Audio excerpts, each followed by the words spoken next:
وقل جاء الحق وزهق الباطل إن الباطل كان அஸ்ஸலாமு அலைக்கும் زهوقا. வரஹ்மத்துல்லாஹி வபரகாத்துஹு.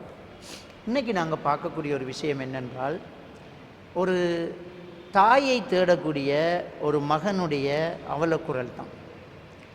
2-3 தினங்களுக்கு முன்னாடி என்னை ஒரு சகோதரர் சந்திக்கிறார். அந்த சகோதரர் அவருடைய மனசில் உள்ள ஆதங்கத்தை கொட்டுறார்.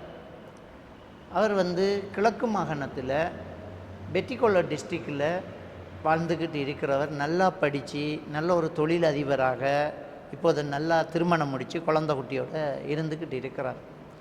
ஆனாலும் திடீரென்று 2007ஆம் ஆண்டு இவருக்கு ஒரு 22 வயசாக இருக்கும்போது அவர் வளர்ந்த இடத்துல அவருக்கு தாயின் தகப்பனும் சகோதரிகளும் அப்படியே இருந்துக்கிட்டு இருக்கும்போது திடீரென்று இவர் எடுத்து வளர்த்த ஒரு பிள்ளை அப்படிங்கிற ஒரு செய்தி குடும்பத்துக்குள்ளே வெளியில் வருது.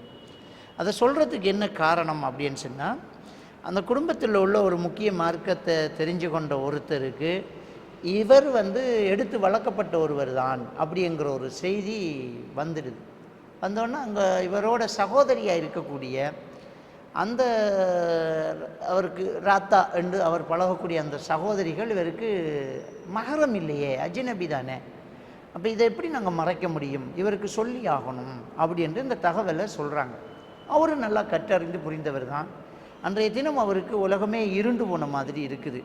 இது வரைக்கும் உம்மான்னு சொல்கிறோம், பாப்பான்னு சொல்கிறோம், அதே மாதிரி ராத்தான்னு சொல்கிறோம். இதெல்லாம் நம்முடைய உறவுகள் இல்லையா, நான் யார் அப்படிங்கிற ஒரு கேள்வி வருது.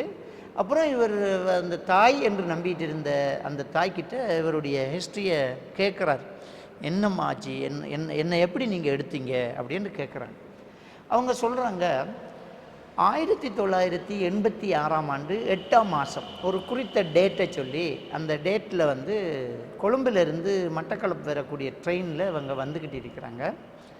அதே ட்ரெயினில் ஒரு தாய், அதுவும் கிழக்கு மாகாணத்தை சேர்ந்த ஒருவங்க தான், அந்த ஊரை நான் சொல்லலை, அந்த தாயை அந்த குழந்தையை எடுத்துகிட்டு வராங்க. தொப்புள் கிளிப்பு போட்டிருக்கு, தொப்புள் கொடி கூட அறந்து விழலை. கிட்டத்தட்ட பிறந்து ஒரு அன்னளவாக ஒரு 2 நாளோ ஒரு 3 நாளோ அல்லது ஒரு நாளோ இருக்கக்கூடிய, 3 நாளைக்கு மேலே போகாது அந்த குழந்தை பிறந்து. அந்த குழந்தையோட அந்த ட்ரெயினில் அந்த தாயும் வாரா, அழுதுகிட்டு வாரா. அவன் அந்த குழந்தைய யாருக்காவது கொடுக்க போகிறேன், இந்த குழந்தையால் நான் நிம்மதியாக வாழ முடியாது, நான் ஊரில் போய் சந்தோஷமாக இருக்க முடியாது அப்படின்ட்டு புலம்புறாங்க. அந்த குழந்தை யாருக்கோ கொடுக்க முன்படுறாங்க. அப்போ இவருடைய அந்த தாய் என்ன செய்கிறாங்கன்னா, அவங்களுக்கு பொம்பளை பிள்ளை மட்டும்தான், ஆம்பளை பிள்ளை இல்லை. அவங்களும் இறங்கும்போது இந்த தாயை இந்த குழந்தைய ஒரு மாற்று மத சகோதரர் கையில் கொடுக்கப்படுது. அப்போ இவர் என்ன செய்கிறாங்க, அந்த குழந்தைய நான் எடுத்துக்கிறேன் அப்படின்னு சொல்லி அந்த குழந்தைய மட்டக்களப்பு ரயில்வே ஸ்டேஷனில் இறங்கி அந்த குழந்தையோட அக்கரைப்பற்று நோக்கி வரக்கூடிய ஒரு பஸ்ஸில் 2 பேருமே ஏறாங்க. அப்போ ஏறும்போது அந்த குழந்தை ஒரு மாற்று மத சகோதரர்கள்ட்ட கொடுக்கப்படுற நேரம் இதுக்கு மேலே பொறுக்க முடியாது, இந்த குழந்தைய நம்ம தான் எடுத்துக்குவோம், நமக்கு தான் ஆம்பளை பிள்ளை இல்லையே அப்படின்னு அந்த குழந்தைய இவங்க வாங்குறாங்க. வாங்கி எடுத்து என்ன செய்கிறாங்கன்னு சொன்னால், அவங்க விலாசத்தை கேட்குறாங்க. அந்த தாய் அவங்க விலாசத்தை கொடுக்குறாங்க. அந்த அந்த குழந்தையை பெற்ற தாய் உண்மையான விலாசத்தை இந்த எடுத்து வளர்க்குறவங்களுக்கு கொடுக்குறாங்க. அவங்களுக்கு ஒரு சிறிய தொகை பணத்தை கொடுக்குறாங்க. ஆனால் இவங்க என்ன செய்கிறாங்கன்னா, அந்த குழந்தைய தந்துட்டா இவ திரும்பி நம்மளை தேடி ஒரு மூடு மாறி குழந்தைய வாங்கிடக்கூடாது அப்படிங்கிறதுனால அவங்க என்ன செய்கிறாங்கன்னா, தந்திரமாக இவங்களோடையே ட்ராவல் பண்ணி அவங்க இறங்க வேண்டிய ஊரை தாண்டி வேறு ஒரு இடத்துல இறங்கி அந்த குழந்தையோட திருப்பி போகிறாங்க. ஒரு சின்ன தொகை பணத்தை கொடுத்துட்டாங்க, போகிறாங்க. இந்த குழந்தையை கொண்டு போய் அவங்க என்ன செய்கிறாங்கன்னா, அவங்க சகோதரிக்கிட்ட தாய்ப்பால் கொடுத்து ஒரு 3 நாள் தாய்ப்பால் கொடுத்துருக்காங்க. அந்த குழந்தை இவருக்கு இப்போ மகரம் ஆயிடுச்சு, அந்த வளர்த்த தாய்க்கு இப்போ மகரம் ஆயிடுச்சு. அவங்க சகோதரிக்கிட்ட தாய்ப்பால் கொடுத்ததுனால இவங்களுடைய சொந்த மகள் இவங்களுக்கு மகரம் இல்லை. அதாவது சகோதரியின் மகன் நம்ம ஊரில் தம்பி என்று சொன்னாலும் இஸ்லாமிய அடிப்படையில் அவங்க மஹரம் இல்லை, அஜ்னபி தான். அவங்க தெரியலை, அஜ்னபி இல்லை, மஹரம் தான் நினச்சி அந்த குழந்தைய வளர்த்துக்கிட்டு இருக்கிறாங்க. இடையில் இவருடைய அந்த வளர்ப்பு தகப்பன் என்ன செய்கிறாருன்னா, அந்த விலாசத்தோட இந்த தாயை தேடி அவங்களுக்கு இன்னொரு தொகை பணத்தை கொடுத்துட்டு வந்திருக்கிறாங்க. இப்போ அந்த தகப்பனார் மௌத்தாயிட்டார். இந்த பருவத்தில் இவர் நல்லா படித்து ஒரு நல்ல ஒரு இடத்துக்கு வரும்போது தான் 2007ஆம் ஆண்டு இந்த புரளி வந்து அஜ்னபி மஹரமி உறவுப்புன்றதில் ஒரு சிக்கல் வருமே அப்படி என்று சொல்லி இவருக்கு வந்து வளர்த்த பிள்ளை தான் அப்படிங்கிறது தெரிய வருது. இப்போ இவங்களை வளர்த்த அந்த தாய் வந்து எதுவுமே சொல்ல மாட்டேங்கிறாங்க. இத்தனையும் வந்து அந்த குடும்பத்தில் இவ சொல்லி வச்ச தகவலை அந்த குடும்பத்தில் உள்ள மற்றவங்க தான் சொல்லிக்கிறாங்க. அவங்க அழுகுறாங்க, நான் சொல்ல மாட்டேங்கிறாங்க. விலாசத்தை கேட்டால் விலாசத்தை சொல்ல மாட்டேங்கிறாங்க. அந்த தகப்பன் கூட உயிரோடு இல்லை, அவர் வந்து பார்த்துட்டு போயிருக்கிறாரு. அதனால் அந்த விலாசம் வந்து அவருக்கு தெரிஞ்சிருக்கு, அவர் மவுத் ஆகிட்டார். இவர் ரொம்ப கவலைப்படுறாரு. அந்த தாய்கிட்ட கேட்டு அவங்க அழுகுறாங்க, சொல்ல மாட்டேங்கிறாங்க, அவங்க பயப்படுறாங்க அந்த தாய்கிட்ட போய் திருவியோ அப்படின்னு. இவங்க இப்போ திருமணம் முடித்து குழந்தை குட்டியோட நல்ல ஒரு தொழிலதிபராக நல்லா இருந்தாலும் இவருடைய மனசில் உள்ள ஆதங்கம் என்ன அப்படின்னு சொன்னால், நான் மவுத்தாகிறதுக்கு முன்னாடி என் தாயை ஒரு தரம் கண்ணால் பார்க்கணும். எல்லாருக்கும் ஏற்படக்கூடிய ஒன்று தான். பெத்த தாயை எப்படி இருப்பா, அவள் நான் பார்க்கணும் அப்படிங்கிற ஒன்றும் கிடையாது. அந்த தாயை நான் ஒரு தடவை பார்க்கணும் அப்படிங்கிறது, அவன் மடியில் ஒரு தடவை தலை வைக்கணும், நான் அவள் கையால் என் கண்ணத்தை கொஞ்சம் தொட வைக்கணும்.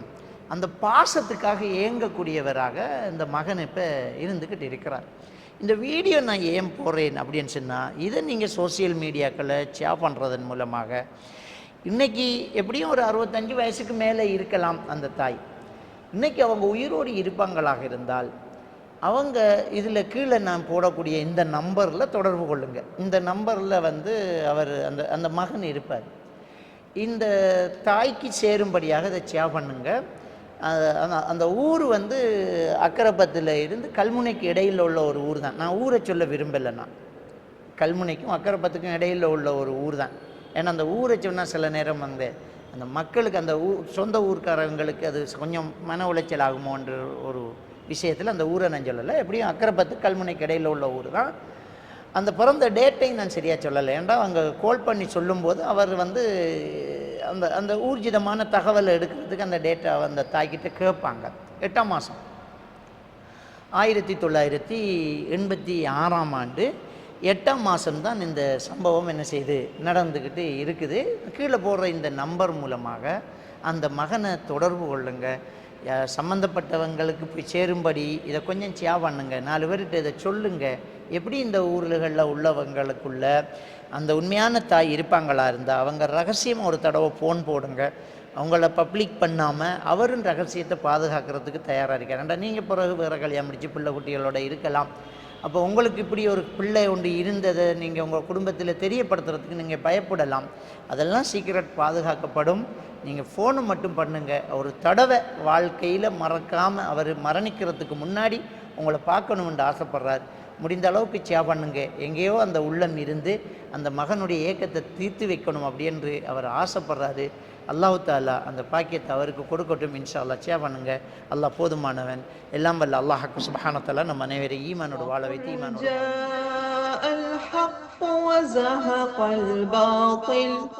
إن الباطل كان زهوقا.